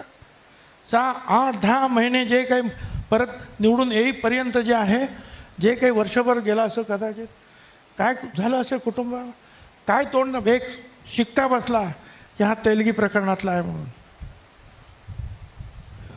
मला पवार साहेबांना सांगायचं, साहेब काय राजीनामा घेण्याची घाई तुम्ही केलीत. तुम्ही जे आता सांगता ना पुढे काय होणार, पुढे काय होणार ते तर राजकारण होतं, ते सोडा, पण त्यावेळेला तर काहीच नव्हतं ना. हे दुःख आहे, पण तेच झालं, ते मी सगळं विसरून गेलो. चलो हे तो होता है, गुजर जाएगा ये दौर भी जरा सब्र रखना. गुजर जाएगा ये दौर भी जरा सब्र रखना. जब खुशियाँ ही नहीं रुकी तो गम की क्या औकात है. जब खुशियाँ नहीं रुकी तो गम की क्या औकात है, वो भी चला जाएगा भाई. क्या बात. सगळा प्रवास संघर्षाचा आहे. बासष्ट दुसरं काहीच नाही हो. काहींच्या तकदीरमध्ये आता काय, मी म्हणतात की जिनके हाथ भी नहीं होते हैं हाथों के लकीर पर जो भरोसा मत रखो. पण हे काय चाललंय माझं, अप डाऊन. सापशिडीचा खेळ खेळलाय कधी, सापशिडी. सापशिडी मी लहानपणी खेळाय. त्या शिडीने वरती जायचं, मध्येच कुठेतरी साप, परत खाली. ये मेरी जिंदगी आहे भाई. तर मला कळत नाही की साप शिडीने आता मुख्यमंत्री पदापर्यंत गेलेले, उपमुख्यमंत्री झाले आणि आता मंत्रीच नाहीये. हे काय घडलं, आम्हाला काही साप सोडला कोणी. आता हे वेळोवेळी जे आहेत परिस्थितीची जे आहेत, हे सगळे वळवळ असते, सगळं चालते, हरकत नाही. काय सांगायचं. पण शरद पवार म्हणाले, शरद पवार म्हटले की मी मुख्यमंत्री केलं नाही. जे आहे पण तुम्ही अजित पवारांसोबत गेलात, अजित पवारांनी मंत्री केलं नाही, कशामुळे. आता तो का केलं नाही हा प्रश्न तुम्ही त्यांना विचारायला पाहिजे की नाही. त्यांना विचारणारच आज. हां, मग विचारा त्यांना. ते का मग ते त्यांना सांगतील की बा त्यांना राज्यसभेवर जायचं होतं. आता मग परत मला त्याचं दुर्दैवानं सांगावं लागतं, कारण तुम्ही मंडळी असे आहे ना, न देखे राजकारणी ते देखे पत्रकार. आता दुसरं असं आहे की पहिल्यांदा त्यांनी मला लोकसभेला सांगितलं उभं राहा म्हणून. दिल्लीला ठरलेलं आहे, तुम्हालाच उभं राहावं लागेल. होळीच्या दिवशीच मला सांगितलं. मी नाही म्हणत होतो, मला सांगितलं. मी गेलो, कामाला लागलो. सुदैवानं नाशिकमध्ये माझं फार चांगलं फ्लायओव्हर असेल, एअरपोर्ट असेल, ते सगळे अनेक कामं जे आहेत, नाशिक पुणा रोड, नाशिक शिर्डी रोड, नाशिक त्र्यंबकेश्वर रस्ता, नाशिक मुंबई रस्ता, हे सगळं माझ्या कालखंडामध्ये मी ते करून घेतलं. त्यामुळे सगळे बरं मुसलमान, हिंदू, आदिवासी सगळे जे दलित वगैरे सगळे माझ्याबरोबर डेव्हलपमेंटसाठी. तर चांगली परिस्थिती निर्माण झाली. पण 1 महिना झाला माझं नावच जाहीर होईना. 2-4 लोक जाहीर व्हायचे राहिले. मग म्हटलं तर माझं नाव जाहीर होत नाही आणि उद्याने माझं नाव जाहीर नाही केलं तर माझं बेइज्जती होईल, त्यापेक्षा मीच माघार घेतो. आणि मी माघार घेतली. ठीक आहे. त्याचा परिणाम असा झाला की काही 2-4 लोक पडले सुद्धा, ते नंतर कबूल झाले की भुजबळाने दिलं, ते गडबड जी झाली त्याच्यामुळे साहजिक आहे ना, त्याचा परिणाम इतर ठिकाणी होतो. मग राज्यसभा आली. मी म्हटलं राज्यसभेवर जातो. 40 वर्ष झाली मला आता विधानसभेत, 85 पासून आहे मी इथे. तर त्या आमच्या बाकीच्या लोकांनी सांगितलं त्या सुनेत्राताई निवडणुकीमध्ये पडलेल्या आहेत, तर त्यांना आपण आता परत पाठवूया घरामध्ये, त्यांच्या जरा थोडीशी अशी मागणी आहे. ठीक आहे म्हटलं, मी काही बोललो ना. त्यांना जाऊ. दुसरी राज्यसभा आली. म्हटलं आता ही द्या मला. ते म्हणाले मी नितीन पाटील म्हणून त्यांना शब्द, तो नितीन पाटील मी अजून पाहिला नाही. नितीन पाटलांना शब्द झाले. नितीन पाटील कोण? म्हटलं तुम्ही असं कसं काय कोणाला शब्द देऊ शकता खासदारकीचा? काय बाळासाहेब ठाकरे होते, 11 जणांची आमची कमिटी होती, तिथे विचारविनिमय करून मग स्वतः निर्णय घ्यायचे. पवारसाहेब पण तसंच करायचे. काँग्रेसची तर काँग्रेस वर्किंग कमिटी होती. पण तुम्ही स्वतःहून असं कसं काय करताय? नाही, तुमची राज्यात गरज आहे, तुम्हाला लढलं पाहिजे, तुमचा फेस आवश्यक आहे. लढलो. आणि तुम्हाला मी सांगतो यावेळेला लढाई कठीण झाली. गेली 20 वर्ष माझा एवढ्यात जन्म झालेला नाही, माझं घरदार नाही, ऑफिस आहे. परंतु एवढ्याच्या लोकांनी फक्त डेव्हलपमेंट मी जी काय केली, 20 वर्ष मला 60 हजाराचं मताधिक्य दिलं. परंतु यावेळेला हा जरांगे पॅटर्न जो आला, हे जरांगे कुठेच गेले नाही महाराष्ट्रात, फक्त येवल्यात येऊन बसले. परिणाम असा झाला की यावेळेला मी 1.25 लाखांनी निवडून यायला पाहिजे, जास्त 60,000 सुद्धा राहिलं नाही, मी 30,000वर आलो. पण जिंकलात. पण जिंकलो. तो तिथले जे सगळे जे आहेत गोर गरीब दलित आदिवासी मुसलमान ओबीसी आणि गुजराती मारवाडी वगैरे सगळे जाऊन, आणि काही थोडके जे आहेत मराठा समाजाचे. आता त्यांचं म्हणणं की तुम्ही आता राजीनामा द्या आणि राज्यसभेवर जा. नितीन पाटील इकडे, त्यांना मी हे करतो विधान परिषद, त्यांचा राजीनामा, आणि तुम्ही तिथे जा आणि इथे तुम्ही राजीनामा द्या. मी सांगितलं अरे तिथे कसा मी निवडून आलो, सरळ 2 भाग पडले, गावामध्ये 2 भाग पडलेत. मी ह्या लोकांना वाऱ्यावर नाही सोडू शकत. मला 2 वर्ष मी आता राहीन तुमच्याबरोबर. 2 वर्षानंतर सगळं शांत झालं की मग मी जातो. त्यांच्यावर चर्चा केली.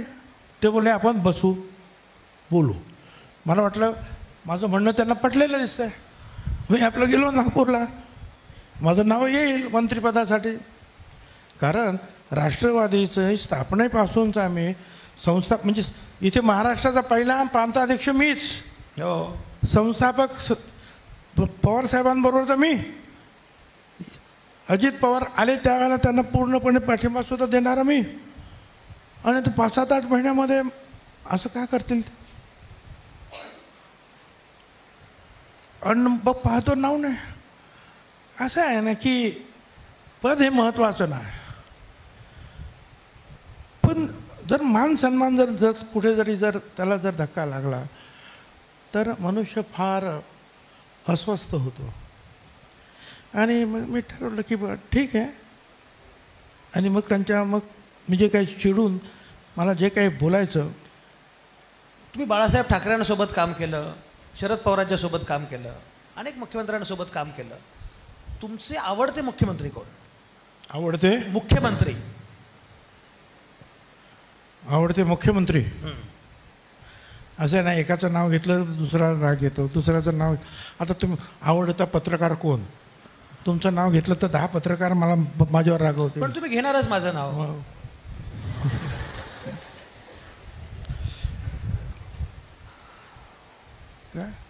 ज्यांनी ज्यांनी चांगलं काम केलं ते सगळे आवडते. मला एक सांगा, बाळासाहेब ठाकरेंना तुम्ही सोडलं वगैरे बरोबर, पण उद्धव ठाकरे मुख्यमंत्री झाले आणि उद्धव ठाकरेंच्या मंत्रिमंडळामध्ये तुम्ही मंत्री होतात, तर तो अनुभव कसा होता?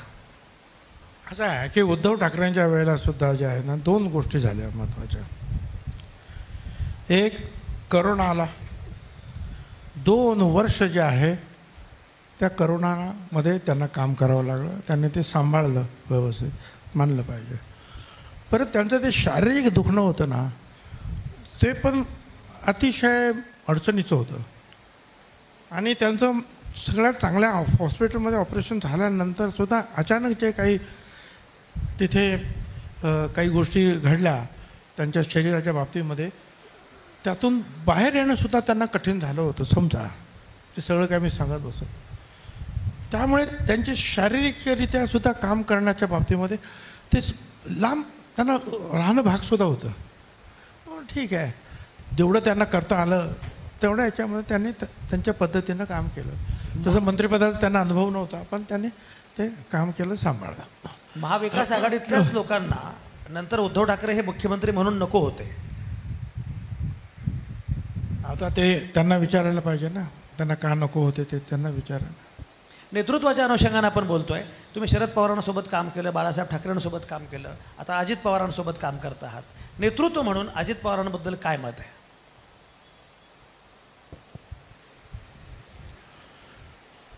आता अजित पवारांबद्दल मी काय सांगू, ते चांगले आहेत. पण शरद पवार आणि बाळासाहेब ठाकरे आणि अजित पवार, तो जो फरक आहे तो आहे. तो काय फरक आहे? आता ते तुम्हाला माहीत नसेल तर पत्रकार झालात कसे काय तुम्ही? शरद पवार आणि बाळासाहेब ठाकरे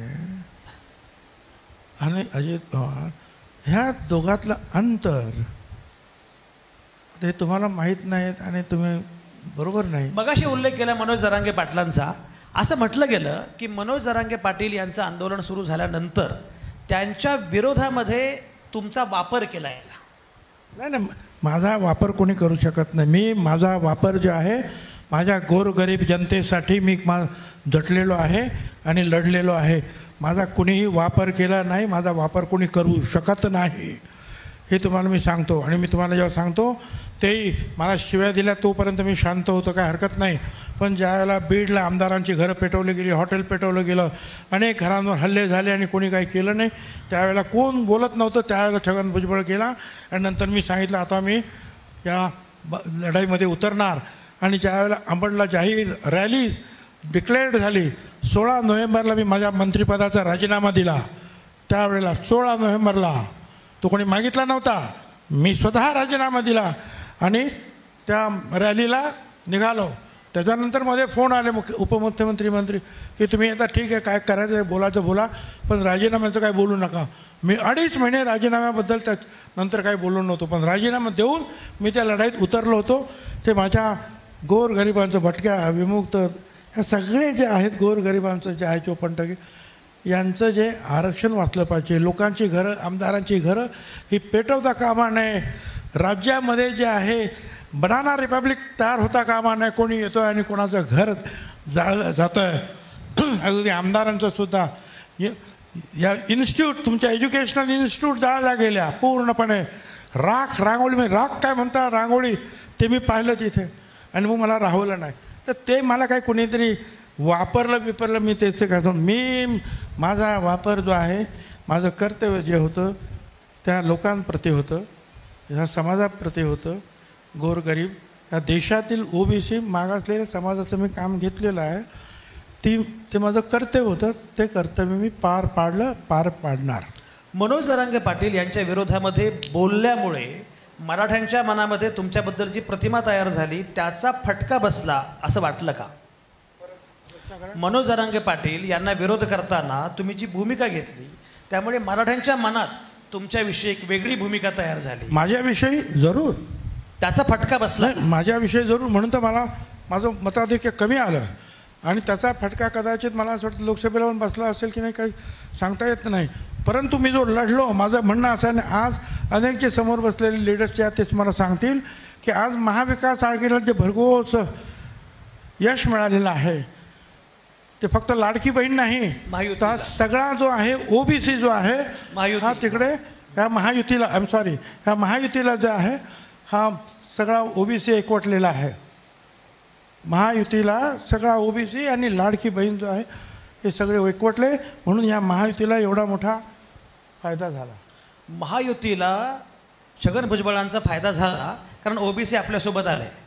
पण झालंय असं आत्ता की अजित पवारांच्या पक्षाला कदाचित असं वाटत असेल की एकूण मराठांना मात्र हे आवडत नाही आहे, क्रमांक 1. क्रमांक 2, भाजप स्वतःला आता बऱ्यापैकी ओबीसींचा पक्ष अशा प्रकारे सांगू पाहत आहे, आपली प्रतिमा करू पाहत आहे.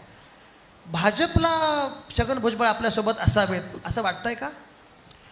मला काय कल्पना नाही, पण मला असं वाटतं त्यांना वाटत असावं, कारण त्याने नाही म्हटलं तरी जे आहे अनेक मोठ्या म्हणजे अनेक ओबीसीतील लोकांना तिकीटं दिली, निवडून आणलं. मंत्रिमंडळामध्ये सुद्धा त्यांनी ते घेतलेलं आहे. आणि एक आहे की ते म्हणतात त्याप्रमाणे जवळजवळ 60-70% ओबीसी जे आहे हे BJPकडे झुकलेले आहेत. ते स्वतः म्हणतात आमचा DNA जो आहे ओबीसी वगैरे आहेत, तर ते आहे. मग ठीक आहे, ते असं आहे, जो राज्यकर्ता पक्ष असेल, राजकीय पक्ष असेल, तो काय भूमिका घेईल, कुणासाठी तो लढेल, त्याप्रमाणे लोक त्यांच्याबरोबर जातात. ते पण मला कळत नाही, मराठा विरुद्ध ओबीसी हे सगळं जे काही सुरू आहे ते थांबायला तयार नाही आहे. आता बीडमध्ये पण हा प्रकार सगळा सुरू आहे. तुम्ही कसं बघताय सगळ्याकडे? कारण महाराष्ट्रामध्ये हे घडणं, मराठा विरुद्ध ओबीसी, जातीय कलह किंवा या प्रकारची भूमिका तयार होणं. माझं मत एकच म्हणणं आहे त्याच्यामध्ये. ह्या बीडच्या प्रकरणामध्ये, बीडमध्ये जे देशमुख ज्या पद्धतीनं त्यांना मारलं गेलं ना, अमानुष म्हणजे राक्षससुद्धा अशी कृती करणार नाही. किंवा पुढे आणखीन जे आहे एक दलित समाजाला पोलिसांनी मारलं, काय नाव त्याचं, सूर्यवंशी. ही दोन्ही जे आहे ती माणसं होती. तो मराठा होता का दलित होता, त्यापेक्षा ते माणसं होते रे. त्यांना कशा पद्धतीत तुम्ही मारलं? सगळ्याच घटकांनी त्याचा निषेध करायला पाहिजे आणि लढायला पाहिजे. त्याच्यामध्ये जो आहे तो ह्या समाजाचा आहे म्हणून फक्त हे करा आणि त्या दुसऱ्या समाजाला विरोध करा, हे मला काही पटत नाही. दुसऱ्या समाजाला वर हल्ला करणं काही बरोबर नाही, दुसऱ्या समाजावर ठपका ठेवणं बरोबर नाही. ह्या तुमच्या दुःखामध्ये, रागामध्ये मी सुद्धा सहभागी आहे. फासावर नाही, त्यांना अशा हालहाल करूनच मारले पाहिजेत.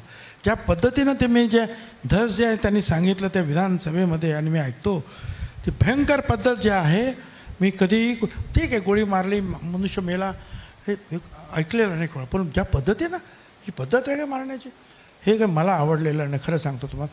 पण तो समाजाचा काही दोष आहे त्याच्यामध्ये. सगळ्या समाजाला वेठीस धरायचं कारण नाही.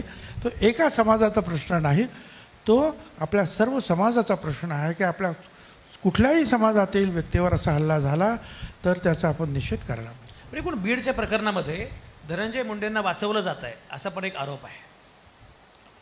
ते आता ते तुम्ही बघा. आणि आता हे सगळे प्रश्न जे आहेत, मी काय सरकारमध्ये नाही, मी कुणाला वाचवणारं सुद्धा नाही, कुणाला घालवणारं सुद्धा.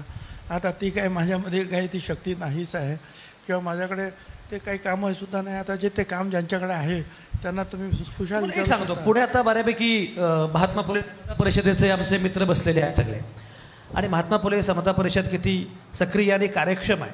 या समता परिषदेमुळे तुमची जी शक्ती वाढली त्याचा फटका बसला का? कारण त्यामुळे भीती वाटू शकते की अरे छगन भुजबळांचं नेतृत्व फार मोठं होतं आहे, त्याच्या मागे एवढे लोक आहेत.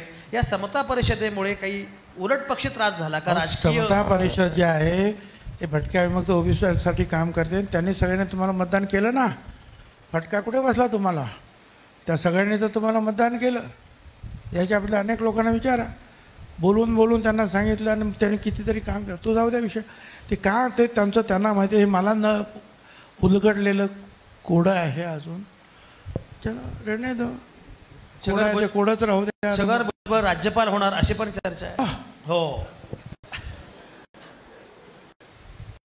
माझ्या तोंडाला कुलूप लावायचा प्रकार आहे. अहो राज्यपाल म्हणून मी करू काय? माझं काम आहे गोरगरिबांचं जे आहे जिथे अडचण आहे त्यांच्यासाठी भांडणं. राज्यपाल होऊन मी भांडू शकणार आहे का, बोलू शकणार आहे का? मी काय राज्यपाल पदाचा काही अपमान करू इच्छित नाही, तो मोठंच पद आहे बाबा. नाही तर म्हणून परत राज्यपाल पदाचा अपमान केला मला नाही.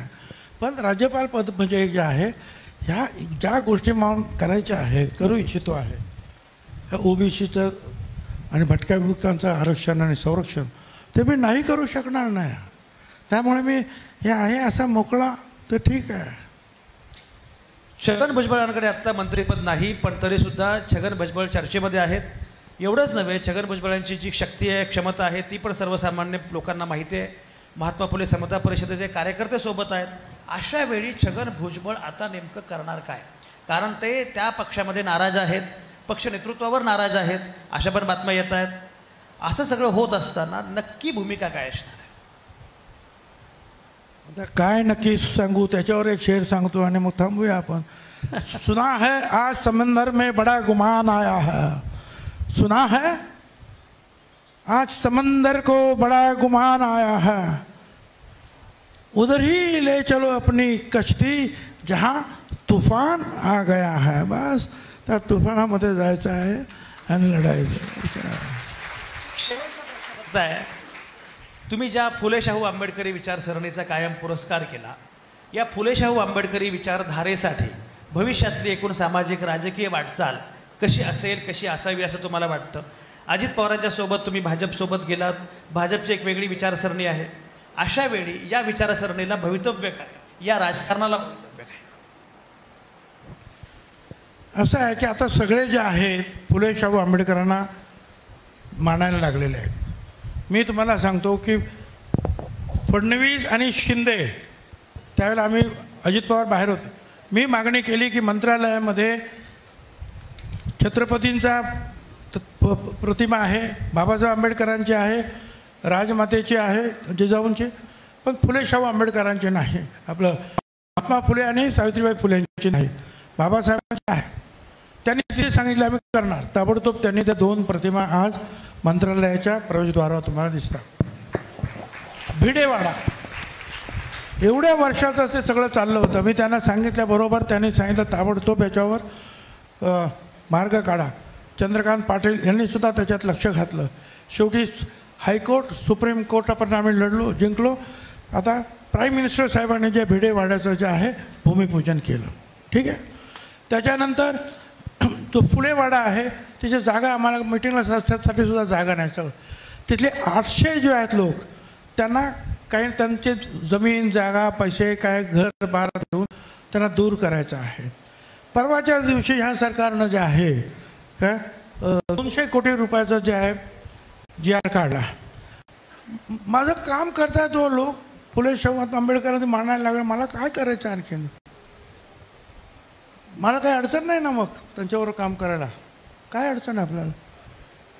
जर ओबीसीना ते सपोर्ट करत असतील, फुले शाहू आंबेडकरांच्या रस्त्यावर जर चालत असतील, तर आपल्याला काय अडचण नाही त्यांच्यावर काम करणं. त्यामुळे मला त्याच्यामध्ये काहीही अडचण वाटत नाही त्यांच्यावर काम करण्यामध्ये. येस, धन्यवाद. छगन भुजबळांनी अत्यंत मनोकळेपणाने आपल्या सगळ्या प्रश्नांची उत्तरं दिली आहेत. प्रश्न आहेत का अजून? समोर तरुण आहेत, तरुणांना काही प्रश्न विचारायचे आहेत. एक 2 प्रश्न आपण घेऊ तरुणांचे आणि मग थांबूया. मला वाटतं सभागृहातील छगन भुजबळ जे आहेत त्यांना देखील काही प्रश्न ह्या छगन भुजबळांना नक्कीच विचारायचे आहेत.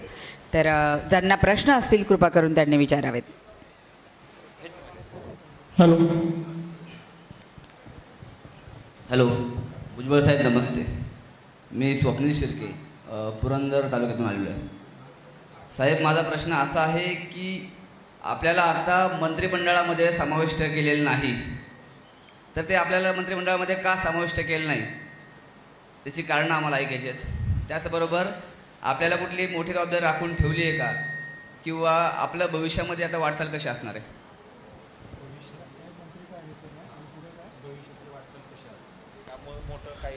नाही, आता असं आहे की मंत्री का केलं नाही ते आता पुढचे जे आता काही मंडळी येतील ते त्याचं उत्तर देतील.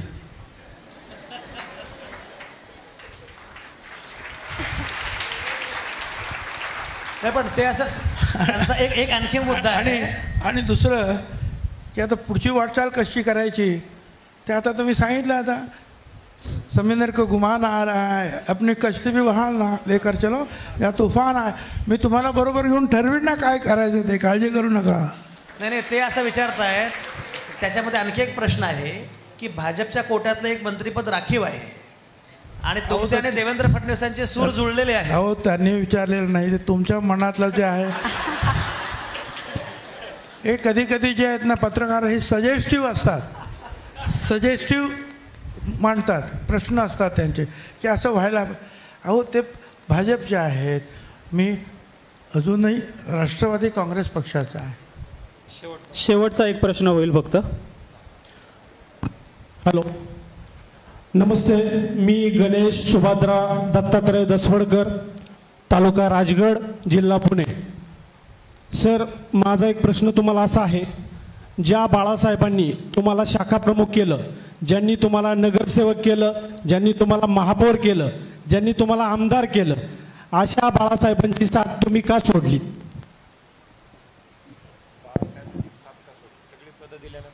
मी तुम्हाला त्याचं उत्तर मगाशीच सांगितलं. ही उत्तर दिलेलं आहे की मंडल कमिशनच्या याच्यावरून कसे मतभेद झाले. शेवटी राजकारण जर समाजकारणासाठी करायचं आहे तर मी हे जे काय करतो मंडलचं जे आहे ओबीसीचं, हे सुद्धा एक समाजकारणच आहे ना. मग ते समाजकारणाच्या बरोबर गेल्या जाताना थोडीशी आमची साथ नक्कीच सुटली. परत आम्ही एकत्र झालो. त्याचं उत्तर दिलं आहे मी, फार डिटेल दिले. अरे एवढ्या प्रश्नाची डिटेल उत्तर दिली, 2 तास दिले मी तुम्हाला उत्तर. तुमच्याकडे प्रश्नसुद्धा शिल्लक नसतील आता. धन्यवाद सर. आपण आमच्या विनंतीस मान देऊन या ठिकाणी आपल्या मनातील उत्तरं देऊन आपलं मन मोकळं केलं, त्याबद्दल मी संस्थेच्या वतीने आभार व्यक्त करतो. त्याचप्रमाणे संजय आवटी सरांनी सुद्धा चांगली मुलाखत घेतली, त्यांचंही मी संस्थेच्या वतीने आभार व्यक्त करतो. आणि हे मुलाखतीचं सत्र या ठिकाणी संपलं असं मी जाहीर करतो.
Gång Henry Triada, jag måste se det är en jämställd personen där.